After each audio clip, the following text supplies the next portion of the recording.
Réinventer l'éducation. Learning World, en association avec WISE, une initiative de Qatar Foundation. Plus d'1 millier d'experts sont réunis du 13 au 15 novembre à Doha, au Qatar, pour le sommet mondial de l'innovation pour l'éducation. Objectif, contribuer au développement de l'éducation, expérimenter de nouvelles approches et promouvoir les meilleurs moyens d'enseigner. Thème de cette année, la collaboration pour le changement. 6 projets de transformation ont été primés pour leur travail extraordinaire. Aujourd'hui, coup de projecteur sur 2 d'entre eux, les autres feront l'objet d'une prochaine édition.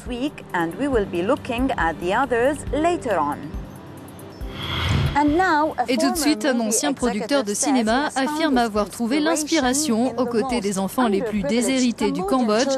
Mais il ne s'agit pas d'inspiration pour un film. Scott Neeson a créé une école pour aider les enfants à sortir des décharges à ciel ouvert qui étaient leur seul horizon. Allons à la rencontre du Fonds pour les enfants du Cambodge, un lauréat du prix du sommet.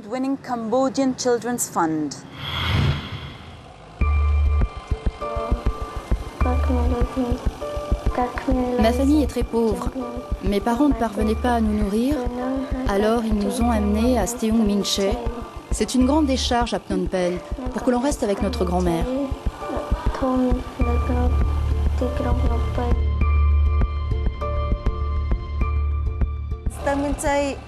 Là-bas, à Steung Minche, il n'y avait que des tas de poubelles. Ça sentait très mauvais. C'est un endroit très sombre. Née avait à peine 10 ans quand elle est arrivée à Phnom Penh, venue de sa maison familiale dans la province de Kendal, à 20 km au sud de la capitale.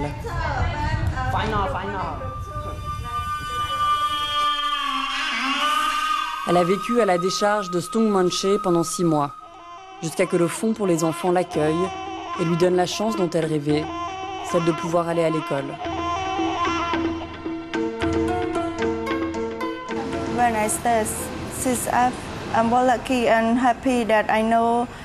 Quand je suis ici au Fonds pour les enfants, je suis très heureuse. Je rencontre de nouvelles personnes qui viennent d'autres provinces que moi. Ils déménagent ici avec leurs familles proches ou avec toute leur grande famille. Et je suis très contente de les rencontrer. Vous savez, avant je ne savais pas qui j'étais, parce que j'étais encore petite. J'étais juste pauvre et très sale. Tout mon corps était très sale. Depuis que je viens ici, je sais qui je suis parce que j'ai la chance de pouvoir étudier. Le Fonds pour les enfants du Cambodge prend en charge l'éducation, l'hébergement et la nourriture pour les enfants pauvres. Il reste en liaison avec les écoles publiques afin que le programme scolaire des enfants soit aux normes. Un ancien producteur de cinéma, Scott Neeson, a créé le fonds en 2004 après de simples vacances au Cambodge, des vacances qui ont changé sa vie. Je suis allé à la décharge. Ce que j'ai vu là-bas était la chose la plus épouvantable que j'avais jamais vue. C'était un paysage apocalyptique. Il y avait 1500 enfants qui vivaient là, la plupart du temps sans leurs parents. Ils vivaient là, ils mangeaient là. Plusieurs enfants n'avaient pas quitté l'endroit depuis des années. Ils vivaient là depuis des années. J'avais les enfants là sous les yeux et il n'y avait personne d'autre pour aider. Alors c'est devenu mon problème. C'est comme ça que j'ai fait le grand saut entre quelqu'un de complètement désinvesti du travail de charité à quelqu'un qui y consacre tout son temps. L'ONG offre un programme scolaire complet de la maternelle au lycée. Les enfants reçoivent des cours d'anglais et d'informatique en plus des autres matières enseignées dans le programme national. Leurs histoires personnelles divergent, mais ici, ils sont tous égaux et avides de connaissances.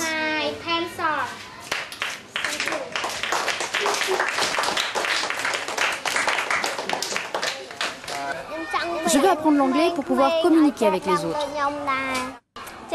Je veux devenir prof pour pouvoir enseigner aux gens pauvres. Je veux les aider, leur donner une chance comme celle que j'ai eue. Notre programme d'éducation a de très bons résultats. Tous les enfants sont scolarisés. Nous avons 100% de réussite, des taux très bas d'absentéisme. C'est parce que nous interagissons avec les gens. Nous n'enlevons pas juste un enfant à sa famille pour l'éduquer. Nous assistons toute la famille financièrement pour que les parents n'aient plus besoin que les enfants travaillent et qu'ils puissent venir à l'école. Je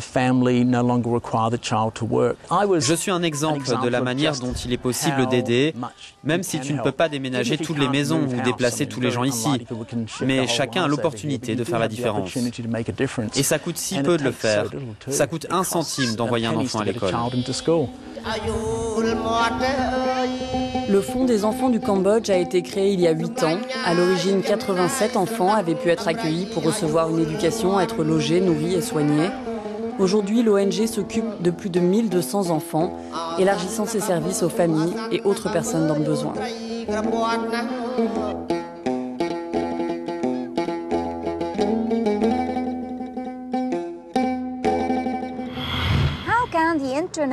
Comment faire pour que l'Internet soit accessible aux malvoyants? Comment rendre intelligible ce qui s'affiche sur un écran? Au Danemark, un programme a tâché d'apporter une solution à ce problème. Pour plus d'équité, le service est totalement gratuit, une promesse d'une plus grande qualité de vie pour les personnes malvoyantes à travers le monde. Découvrons la manière dont il fonctionne. Le Danemark est un pays réputé pour son système de sécurité sociale qui permet aux citoyens non-voyants comme Hazel Grensen une vie presque comme les autres. Bien qu'elle soit aveugle depuis sa naissance, elle suit des cours de littérature à l'université, comme tout le monde. Et cela grâce à une invention danoise. Once upon a time there was a prince who wanted to marry a princess, but she would have to be a real princess. He traveled all over the world to find one, but nowhere could he get what he D'une certaine manière, ça aide à socialiser. Étudier et socialiser fonctionnent ensemble. Si tu peux faire les choses aussi rapidement que tes camarades, alors tu ne te sens pas exclu. Le projet qui vient en aide à Hazel s'appelle RoboBraille, développé par le Centre danois pour les déficiences visuelles. Le service traduit des documents écrits en braille ou en fichier audio. L'utilisation est très simple. Soit la personne envoie par mail le fichier qu'elle veut traduire, ou elle va directement sur le site internet de RoboBraille, où elle télécharge le document. Puis elle choisit la manière dont elle veut qu'il soit traduit et dans quelle langue. Nous avons 5 types de traduction, en braille, en fichier MP3, en véritable livre audio structuré. Actuellement, environ 3000 documents sont traduits chaque jour, mais l'objectif est d'atteindre les 14 000.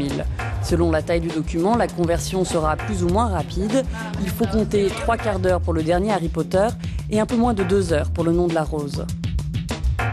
Dans le processus d'enseignement, il est très important que les professeurs, tout autant que les élèves, aient rapidement accès au matériel pédagogique. Nous sommes en train d'étudier la manière dont RoboBraille pourrait fonctionner en tant qu'outil pédagogique au lieu d'un simple complément. Il est très intéressant pour nous en tant qu'enseignants de voir si cet outil permettra de promouvoir l'éducation et de changer la didactique d'une salle de classe. Une bonne nouvelle pour Hazel qui, comme beaucoup d'autres, utilise le service régulièrement et de manière totalement gratuite, comme ça l'est pour tous les usages non commerciaux. Les documents ainsi traduits peuvent être lus sur sa propre machine. Dans le futur, on aimerait que plus d'acteurs institutionnels, en particulier des universités, se décident à installer une interface RoboBraille sur leur site internet pour aider les étudiants handicapés. Et puis finalement, je n'ai qu'à entrer mon adresse mail pour indiquer à quelle adresse je veux que mon document traduit soit envoyé.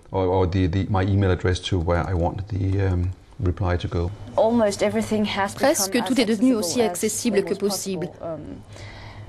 Une chose qui me manque encore, peut-être, ce serait quand je vais faire du shopping ou juste mes courses au supermarché, qu'il y ait des étiquettes pour moi sur les produits. Mais je pense que ça ne devrait pas tarder.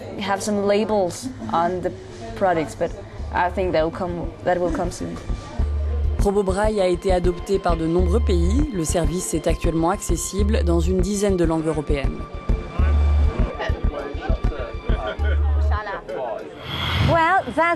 Voilà, c'est tout pour aujourd'hui. Merci de nous avoir suivis et nous serons bientôt de retour avec de nouveaux projets très inspirants.